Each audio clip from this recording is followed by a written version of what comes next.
Hello, everyone. Welcome to the Growth Diary. My guest today has spent 30 years as a hospitality operator before founding Events Plus. Events Plus is an outsourced corporate sales service connecting hotels, conference centres, and sports stadiums across the UK. And he also runs a consultancy helping venues build their sales culture that they really should have had all along. So, Barry Clark, welcome to the show. Keith, thanks very much. Great to have you. Pleasure. When we spoke before, you described yourself as someone who became a change maker in the industry. You became the person that organizations would send to their distressed properties. So what does a distressed property actually look like and feel like from the inside? And what did you consistently find when you walked through the door of those properties? Yeah, it's a great question for us to kick off with, Keith. So, interestingly, every distressed property that I've had involvement over my many years in my hospitality career, whilst every one of them has had their own unique challenges, maybe to do with location or new competitors or such, there's always been a consistent two or three things that I've found in every distressed business that I've become involved in. And it's shaped very much the way that I approach these kind of projects. And the first of those, the one that often becomes really obvious when you literally step in the door, is that you're greeted by a group of people who are disengaged. So the team within the business, disengaged, not interested, no idea of bigger picture, no idea of strategy or what the short, medium, long-term plans within that business are. And I find that almost always stems from a lack of any strong, coherent leadership. And I use the word leadership deliberately rather than management or boss, because there's a distinct difference. And I think that the scenario where you encounter a group of people who are disengaged, who are, as a friend of mine always talks, that, they're just doing a job, they're just over broke. They're simply going through the processes and what has to be done day to day, but there's actually no interest, there's no involvement, there's no engagement. And that stands out. That's pretty obvious when you walk into those environments. When you start to dig a little bit deeper, and inevitably in any business, ultimately it's all about the numbers. And when you look into the numbers with any kind of distressed business, you'll tend to find quite quickly that there is a path, that there's a clear structure there. And I'm a great guy that likes to use real life examples. And this question reminded me of really the very first of these kind of turnaround change projects that I was involved with. And I'm going back to 2004. I took over a hotel in the south of Birmingham, very typical corporate kind of mid-market hotel. And, first impressions seemed okay, fairly modern property, was in reasonable condition. Then you start noticing the disengaged staff. You notice the lack of that finesse, the lack of the real interest in you as a customer or as an individual walking through the door. And the numbers in that business were really telling, because what they told me quite quickly was, when you looked through the P&L, the profit and loss account is kind of the starting point that I would always look at. In that environment, I'm not so much interested in the balance sheet. It's the P&L that really tells me what's going on. And that hotel was quite interesting, because exclude the top line and exclude the bottom line. When you look through the P&L, and particularly the expenditure statements, everything looked quite good. Everything looked to be in line. All of the KPIs, the key performance indicators, they all looked to be in a good position in terms of industry norms. So I'm starting to think, right, what's the problem? What's going on? And then something really jumped out at me, which in this instance was, when you looked at the top line, when you looked at the revenue lines, and in a hotel business, because it's multifaceted, you've got multiple income streams. You're not just talking about sales. You've usually got numerous, it's usually anything between kind of 5 and 10 income lines. And what I could see there was just a steady, consistent drop in top line sale. So there was a real revenue problem within this particular business. And what my predecessor in that business had done, somebody who was very experienced, well respected, he, for whatever reason, and I'm not here to criticize particularly, he hadn't done anything about that top line revenue problem. So his approach had been, We're not making as much money as we used to. We'll have to trim all the expenditure lines. I have to trim my payroll. I have to trim my operating expenses. I have to trim my repairs and maintenance. And okay, there's times when you can do that. But I'm a great believer, and it's been proven to me time and time again over my sort of business improvement career. You can only do that for so long. You can do that for a short period of time. I call it sweating the asset. When you try and squeeze more out of the building, out of the team, out of the property, you can do that for 3 months. You can get away with it maybe for 6 months maximum. Beyond there, it really starts to show. And where it was showing in this property was the revenue was consistently declining. And it was then the decline was steadily increasing. It was creeping up on them that they were doing less and less business. I have to ask myself the question, well, why is that? And then I'm looking around. I've already encountered a disengaged, disinterested team of people who kind of lack any direction and leadership. And then actually, when I look around and I look more carefully, I notice that things aren't as sharp and as tidy as they should be. There's a bit of lacking in terms of the housekeeping of the property. Oh, I can now start to spot some maintenance issues. And fast forward to my current career, where I actually spend a lot of time on the road and I spend a lot of time in hotels. What's one of the first things that puts me off a hotel that I'm staying in? Poor maintenance, poor cleanliness, disengaged staff. 100%. First glances in that business, when you looked at the numbers in the P&L, you think, well, this is okay. What's the bigger picture? What's the problem here? Revenue decline. We've not done anything about the revenue decline. So guess what? Profit line equally is declining and steady. And it's a vicious circle. And I see it so often over the many years that I've been doing this. Other thing that I would mention, which is less tangible, it's more kind of an emotional response. Be interesting to get your take on this, Keith. I find myself whether it's a hotel, a pub, a restaurant, that time when you walk in the front door and you just immediately feel an atmosphere. You immediately feel, there's a bit of tension in here from the customers, from the staff. Yeah. Places untidy, tables are all covered in dirty dishes, and just all Yeah. of that kind of sensory warning signs of something is not right here. Yeah. So there's two parts to that three parts to that for me is like, the locals. If you're going into a local pub, you feel like it's a local pub for local people. And they all just stare at you as you walk in. You're like, what have I got? Sorry, have I got something on my face? And then there's the disengaged staff, like you say. It breaks a place if the staff member actually engages with you as you walk through the door and just greets you. A simple hello, how are you? Yeah, it doesn't cost much. Cleanliness is the main thing for me. If you've got tables and there's just crap all over the tables, I'm not sitting down on any of those tables. I've been in so many cafes where there's just, it just feels like you've just walked into a McDonald's. And I'm like, this is supposed to be a prestigious cafe here. Got crap everywhere. And I'm just like, why hasn't someone just cleared that up? And now I'm just going to go somewhere else. And that's often the reaction. Not the first time myself that walked into a restaurant, walked into a pub, you get that feeling. There's nothing tangible. It's not that somebody's being rude to you, or you just immediately get that feeling of things aren't right here. There's a tension, the place is messy, it's disorganized. Not the first time I've turned around to whoever I'm with and just said, let's go somewhere else. Yeah. And you just know it's going to be a poor experience. 100%. Yeah. It's a shame for them because a lot of the time it's not down to the business owner. The business owner might not even be there, and they've let a manager who's a little bit negligent and just allowed the staff to slip. And it's a shame. Yeah, I think that brings us back to that leadership word that I used right up at the front of this piece, and it's not just about being a supervisor or being a manager. It's actually about being a leader, about taking your people with you, engaging them, getting them actually involved in what's happening on a day-to-day basis. Never mind just the big strategy piece. Yes. I often see companies doing the big town hall meeting, and they do it once a year to go through the business plan and the strategy. But actually, you're doing that every day. Yeah. And there's fundamentally three things that have to be right in the hospitality business, isn't there? There's a people, product, profit. And you said that yourself, and most understand the first two. but the third is where it really falls apart. Yeah. So you said there's a dangerous belief in the hospitality. If you build it, they'll come.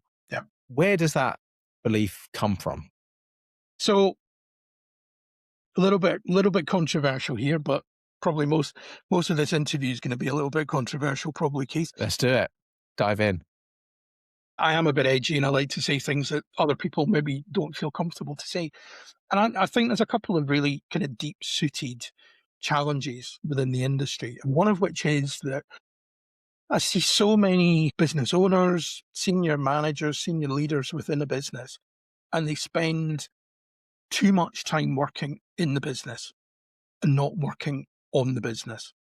And they lose sight of the bigger picture. And I think, that's often reflected in that across the industry, I think there's a very poor attitude towards the importance of sales and business development within the business. Now, I have pretty strong views on this point. Without a healthy sales culture within a business, without proactive sales activities taking place on a daily, weekly, monthly basis, your business is in serious trouble. And if you are literally just opening the doors and hoping for the best that people are going to come in, then you're in trouble. Particularly in today's marketplace, where it is so cutthroat, there is so much choice. You've got to be better than that. But what I see on my own travels, not necessarily with the people that I work with, but in my own travels, there's an awful lot of mediocrity on offer out in the marketplace. And post-pandemic, in the last sort of 4 years in particular, I think it's got an awful lot worse. An awful lot worse. Why is that the case? Well, I look at the people, I look at myself, I look at the people that I know working within the industry, and there's a very strong tendency. People who find themselves in senior management roles, people who end up owning their own businesses within the hospitality sector, they've come from an operations background. Now, that in itself is not a bad thing. I came from an operations background.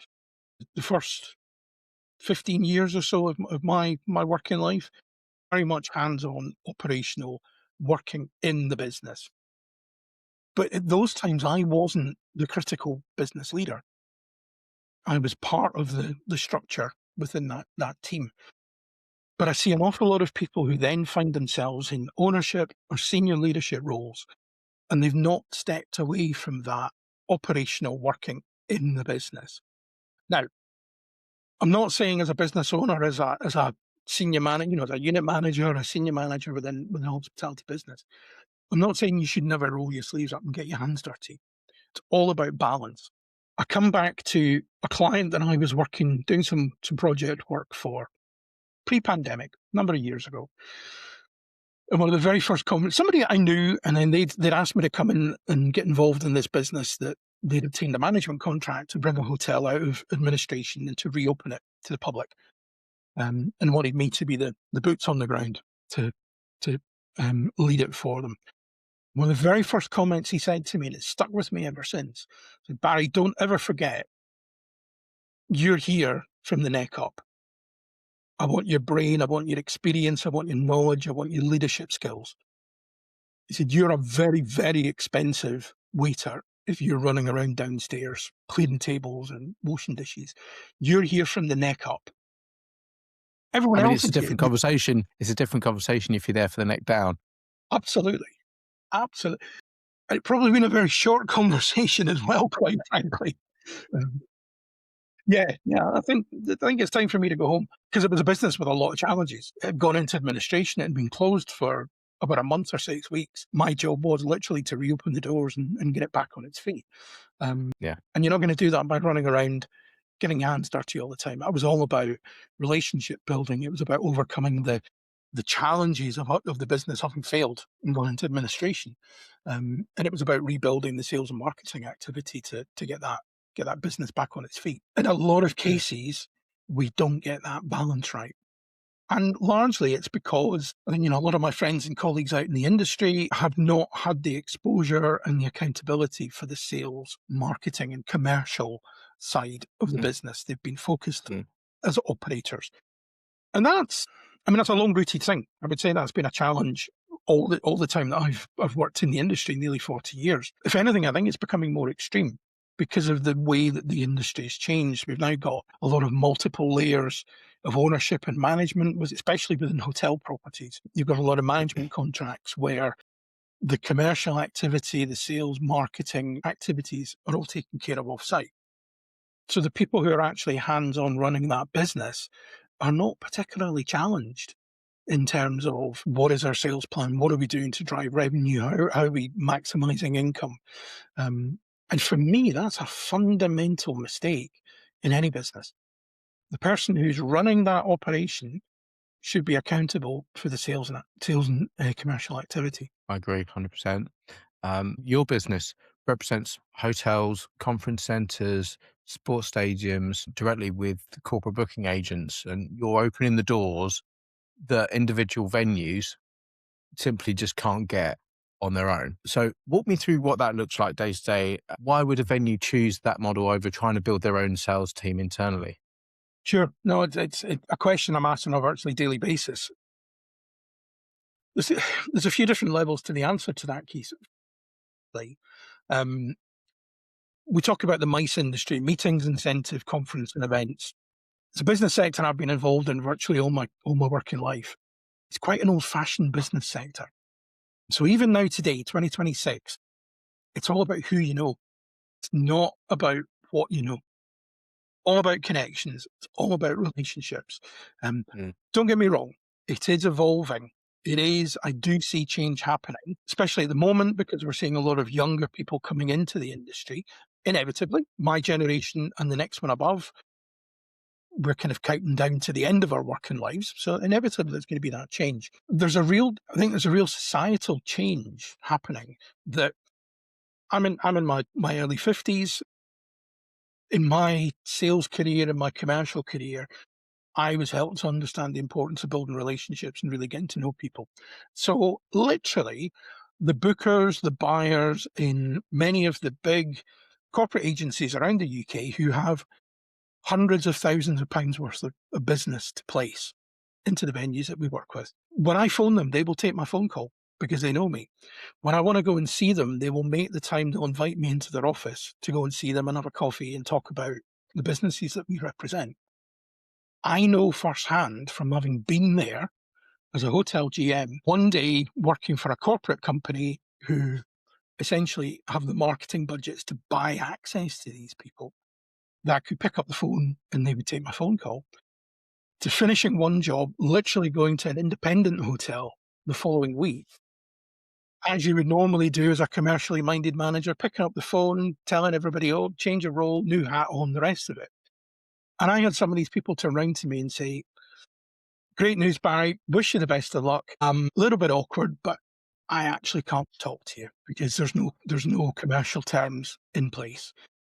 When you worked for whoever, Marriott, Hilton, Bright, whoever, last week, I could talk to you. This week, you're on your own. I only answered the phone out of courtesy because it's you. I had a lot of those kind of conversations. So it sounds very simplistic, but at a really kind of basic level, what we do is we open all of those doors that independent venues will find closed to them. And when I'm out and about talking to head of sales, commercial managers, owners, the kind of venues that we work with, one of the very first questions I will ask them is, what kind of relationship do you have with the agency sector? And without fail, what I usually hear from them is, we can't talk to them. We can't get access. They won't communicate with us. And I know that. I know that's the case already. Events Plus wouldn't exist if that wasn't the case. So, what does it look like? What do we do on a daily basis? On that daily, weekly basis, we're in contact with buyers, bookers, in whether it might be individual sort of one-person boutique agencies up to the big national brands that people in that world would be much more familiar with. And in many cases, those phone calls are about familiarity. It's about keeping Events Plus and the venues that we work with visible, relevant, always finding something new to talk about. Oh, we've got a new member of staff. Oh, we've just finished this refurbishment. Oh, remember I told you about this development? Well, it's now done. It's finished. And you need to come and see it. And about getting those people across the door. That's at a very kind of top line, basic level of what we do. We then do a lot more behind the scenes of that in terms of getting bookers and buyers to come out and actually invest their time to visit the venues that we work with, to meet people on site, to build those individual relationships. Because, yeah, we want them to channel the inquiries and the interest through my team, but ultimately what we're there to do is to help the individual venues to build those relationships. I'm just being reminded of a scenario happened a while back. Inevitably in hospitality, sometimes things go wrong. In any business that has a lot of human interaction, things don't always go to plan. And I remember getting a phone call from the owner of a very large, well-known agency, who I happen to know personally. It wasn't an event that she'd placed into my venue. I think it was a Rotary Club from memory. I think it was a Rotary Club. She knew the chairman of the Rotary Club. They had a dinner in the hotel. Hadn't gone quite to plan. There'd been one or two issues. She picked the phone up straight to me on Monday morning. And when we were chatting about it, she said to me, I knew you would take my phone call. I knew as soon as you knew it was me on the line, you would take my phone call and I'd be able to speak to you directly. And because I know you, I knew you'd listen to me. I knew you'd take it on board. I was like, yeah, you're absolutely right, Jackie. And she's like, I know you wouldn't have ignored the client directly, but I knew you would take me seriously if I phoned and said, can we have a chat about this? And we sat down, we had coffee, and we very quickly resolved it. That's the power of relationships. Whatever industry we're talking about, if we're talking about retail, if we're talking about IT services, never underestimate the power of the relationships that you build with your suppliers and with your customers. It's amazing. Absolutely true. Relationships is they say your network is your net worth. Yeah, it's a bit of an old cliche, but it's so true. Yeah. Yeah. Yeah. Yeah. And you said, talking about where we are now in the world with the times that we're in, with what's happening, we're in the toughest time that there's ever been. And you'd happily go back to 2008, you mentioned before. So for people listening who might think that's a bit of an exaggeration, what's actually happened on the ground that makes it feel that serious right now? Yeah, that's a good question, Keith. It raises a few eyebrows. I've said that to a few people recently. Give me 2008 any day. And I guess, some of the listeners on this podcast may not, they may not recall what happened in 2008. They might not, they may have been very young at that time, and not really know the recent history. We went through a very, very tough economic period in 2008 with the banking crash. If for any of the listeners here, if you're not familiar with what happened with the banking crisis back in 2007, 2008, look out for a couple of movies that are available quite easily on all the streaming services. The Big Short or Margin Call. Watch one of those movies. It'll fill you in on what happened with the banking crisis. And I don't know about your recollections of then, Keith, but it all happened quite quickly. There wasn't a lot of warning that it was going to happen. We went from fairly good economic times in the space of a few weeks, couple of months, into some really difficult times. But we came out of it fairly quickly as well. Once we were well into 2009 and certainly into 2010, things had all settled down. And settled down into probably another 4 or 5 fairly strong years commercially. The big difference is I don't see light at the end of the tunnel at the moment. I was talking to a business friend recently, and he said, yeah, we'll talk about the light at the end of the tunnel. And he said to me, the only trouble is right now when you see that light coming towards you, it's not the end of the tunnel, it's an express train heading straight for you. Yeah. Well, Yeah. Or a missile. Yeah. Well, very topical right now. And then, that's one of the examples that geopolitics seems to have an even greater, faster impact. And it's an impact which is completely out of our control. There's nothing that you or I can do about what's going on in the Middle East at the moment. Absolutely nothing. I remember a financial friend of mine said to me a couple of months ago, he said, markets are pretty good. We were looking at my pension investments. They were performing pretty well. And a kind of an off-the-cuff remark, I remember him saying to me, the only thing we're really worried about at the moment is Iran, if the Americans do anything in Iran. And we kind of laughed it off fairly quickly. Yeah, there's always a bit of saber rattling and talk, but probably not anything's going to happen. Look at what's happened. Look at the impact it's had just in a few short weeks. But For the hospitality world in particular, if we look at the post-pandemic period, so sort of 2022 onwards up until now, it's been brutal. It's been absolutely brutal. First of all, it was the inflationary impact. So the cost of doing business, the cost of buying in your raw materials has gone up astronomically. So I was looking at some figures earlier on today in terms of food inflation. And over the 5-year period from 2020 to 2025, food inflation's gone up over 30%. Now, just stop and think. Anyone that's listening to this podcast who's a business owner, whatever it is that you might do, if your raw materials for you to do what you do increased by 30%, what impact would that have on your business? Yeah. And that's just simply your input materials. That's the raw food that's coming into the pub or the restaurant or the hotel. Add on top of that, in the last couple of years, now I'm going to be very mindful not to get political here. I'm going to talk a bit about politics, but I'm not going to get political about it because everyone that's listening to this has different viewpoints on politics. But you cannot avoid the fact that in the last 2 years, we've seen a really fundamental shift from central government in their attitude towards business. It's been a fundamental shift. And what I mean there is that what central government expects the business community to give back has changed dramatically. Business taxation has gone up significantly. Just look at the cost of employing anybody. Now, the best example I can quote in this respect, I was listening to Tom Kerridge, the quite high-profile chef. I was listening to him giving an interview a few weeks ago, and he was talking about the massive increases in staffing costs and just the basic cost of employing somebody. And he quoted a figure that really made me stop. And I thought, hang on a minute. So he was saying that in his business, it costs him almost £29,000 to employ a basic entry-level full-time member of staff.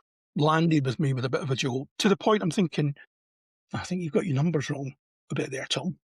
So maybe I went away, did a bit of calculating, back of a cigarette packet. My God. Yeah. He's pretty much right. Yeah.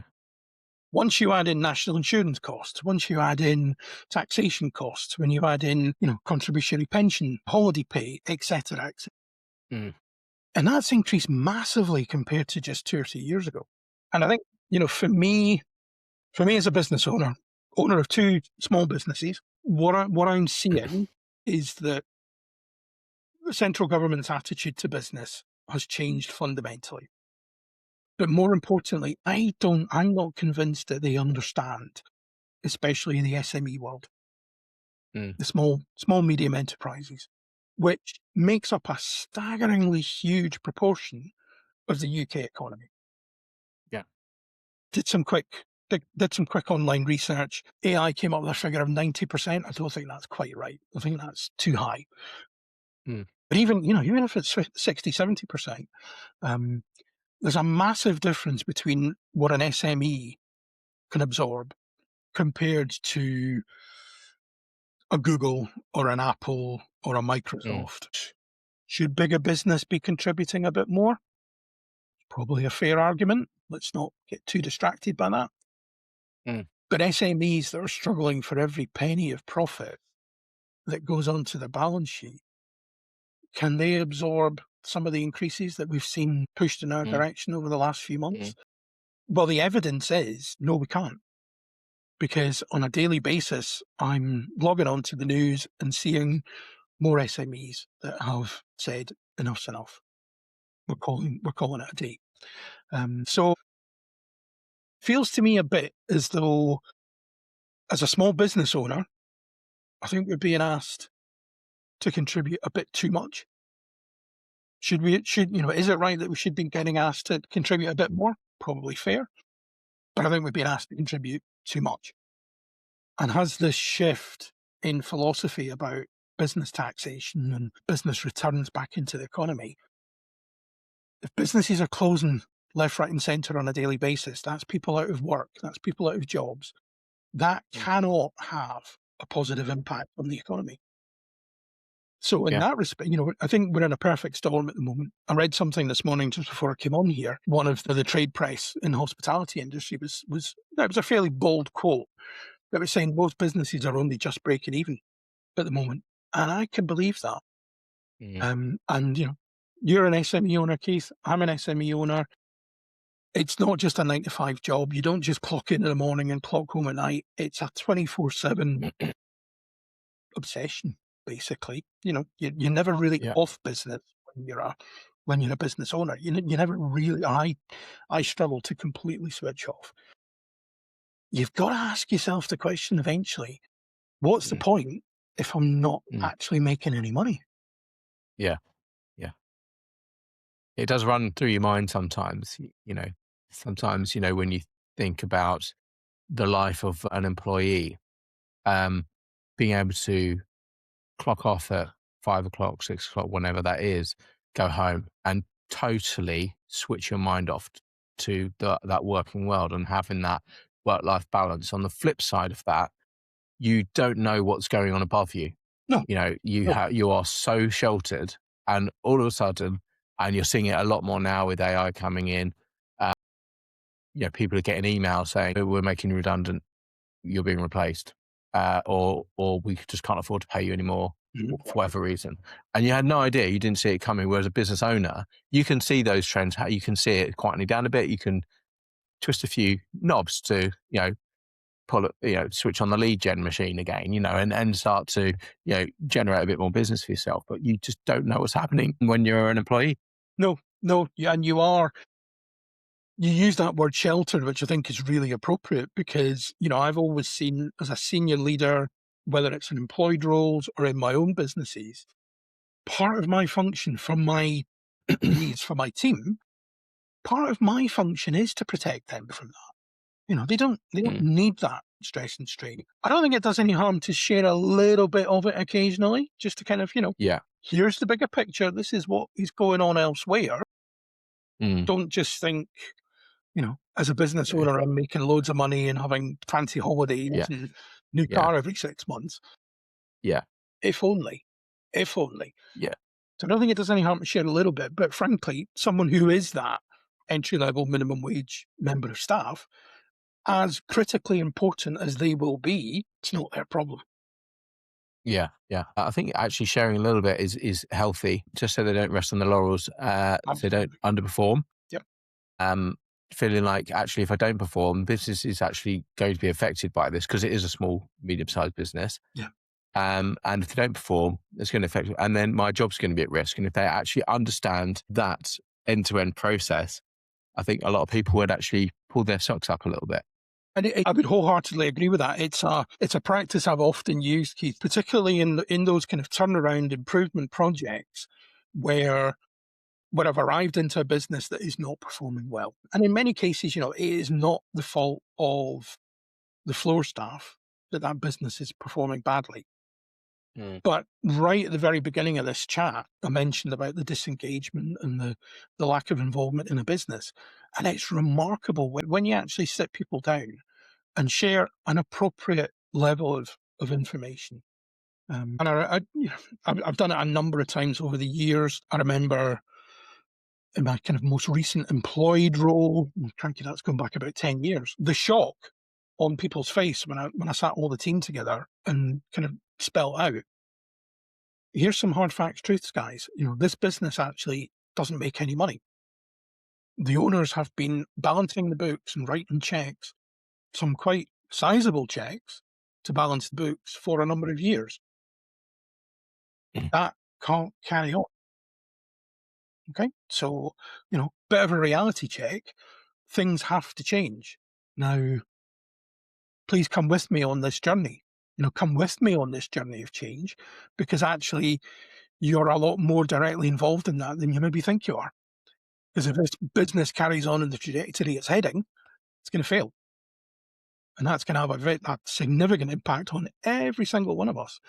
And it's remarkable how most people actually sit up and listen when you say that to them in a professional, empathetic way. And it's never ceased to amaze me that you kind of get two reactions when you do that with people. You get some people who take it very personally, who feel quite shocked and offended and get quite upset by that. And then it's remarkable the number of people that straight after that kind of conversation, the people that stop me in the corridor, the people that stop me in the car park and say, thanks for sharing that with me. Nobody's ever actually given us that hard truth before. I've got this idea. If we did this, would it help? If we did that, would it help? If I didn't spend on this that I've got a purchase order for, no, actually, I want you to go and spend that money because that's customer facing and it has an impact. So actually, no, I do, but thanks for offering. It's remarkable, those kind of extreme reactions that you get from people. But what is not at all healthy is when people don't know. We're in that middle Mm. space of kind of oblivion of, yeah, everything's okay. I just come in and do my job, I go home. You said that hospitality is never going back to pre-COVID times. What does this new normal actually look like for the business, and how do you think people are navigating it now? Yeah. I still hear people when I'm at business events, if I'm at networking lunches, I still hear people that are openly saying, can't wait until we get back to normal. And I Mm. can't help myself with kind of taking them to one side and saying, I think you need to open your eyes that this is normal. Never going back to life in 2019 or 2018. I think, what that looks like in the business world is that business has changed massively. Where you source your business, where you source your customers from, certainly in the businesses I'm involved with, has changed massively. The businesses that are successful are the ones who are aware of that, the ones who don't just react to it, but are one step ahead, that can spot the trends and say, I'll give you a prime example of that. In my world, the wedding market. So post-COVID, the wedding market has changed beyond recognition. Why has it changed? Partly to do with society. Less people are getting married than used to. That's a trend that we've seen since about 2019 onwards, just before COVID. The Mhm. figures started to dip and they've continued to dip. There's massive new entrants into the marketplace. So now one of the things that happened very quietly during the pandemic was that the kind of the laws surrounding where you could get married in England changed quite dramatically. They were brought very much in line with Scotland, where I am. And it's been the case for many, many years in Scotland. You could get married just about anywhere.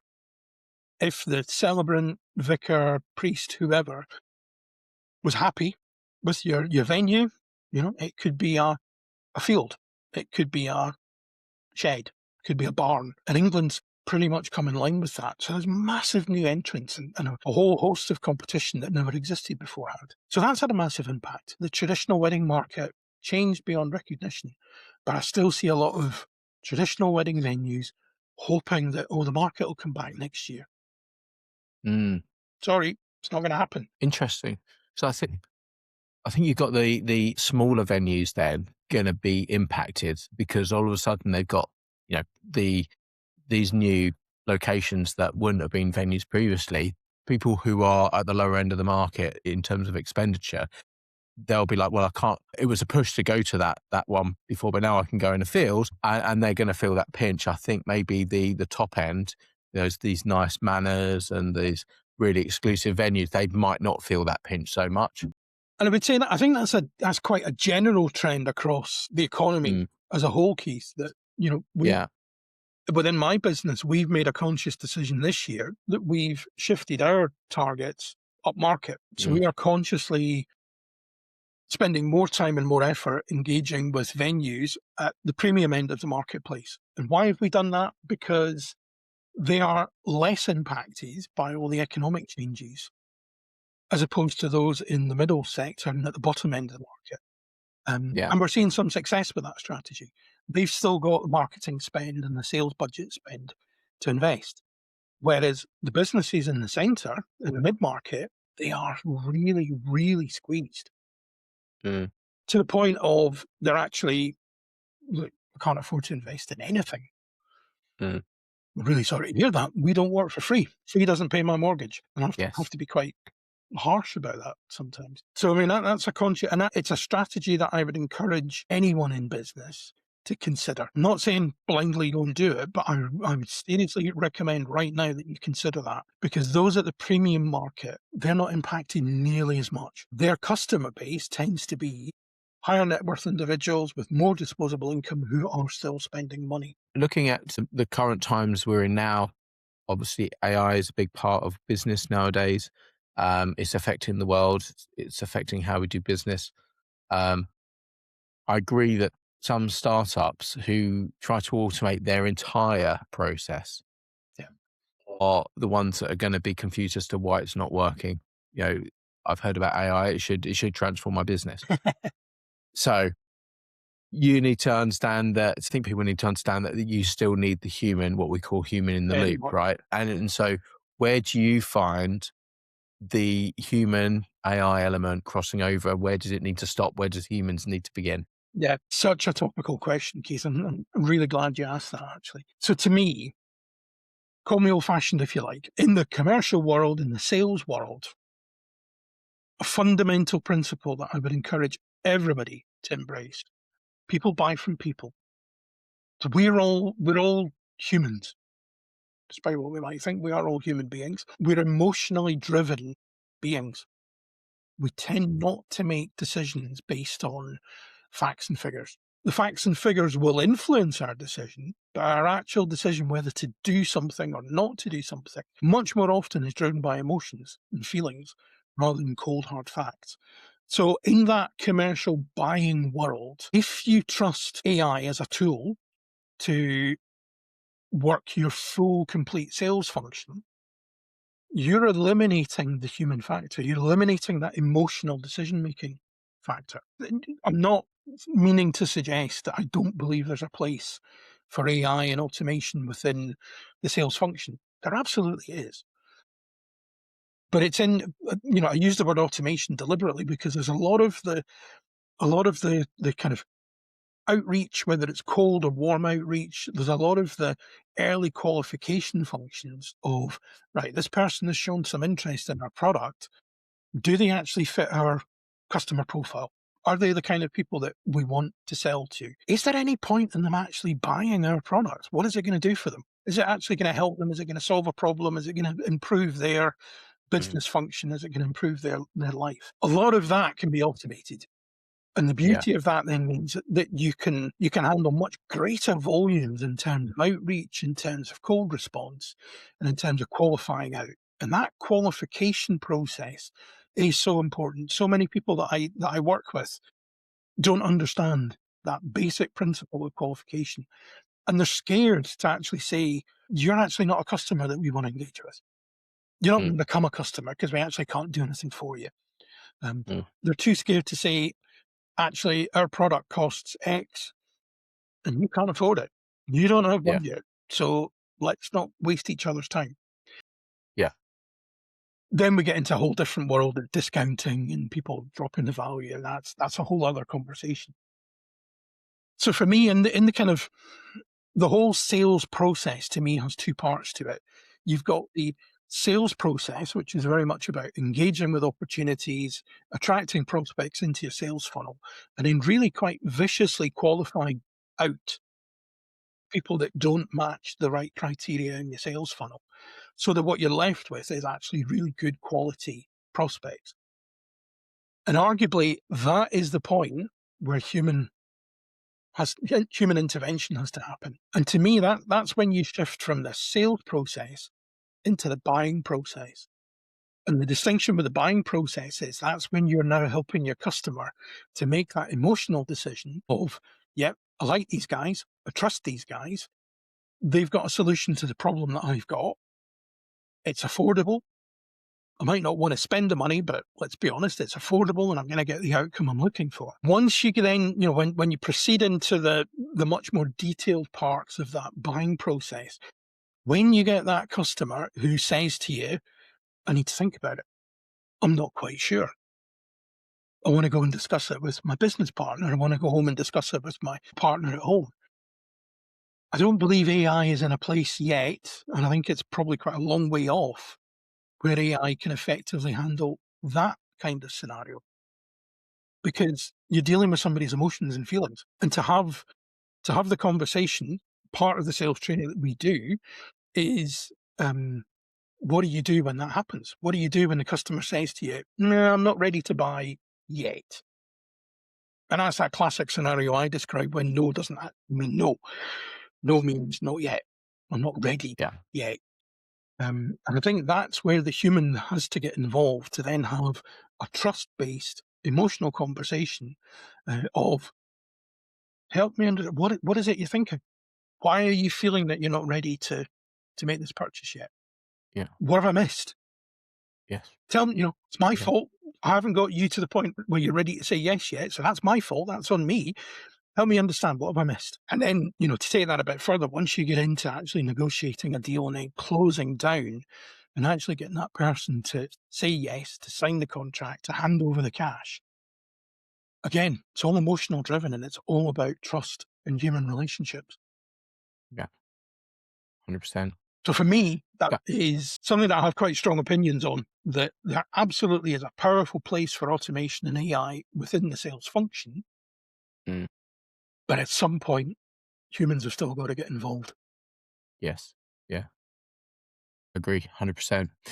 Barry, this has been an absolutely brilliant chat. I really appreciate you coming on today. You've been giving some absolutely awesome insights into the industry and your business. Thank you very much for coming on today. My pleasure, Keith. Thanks for the opportunity. Thank you.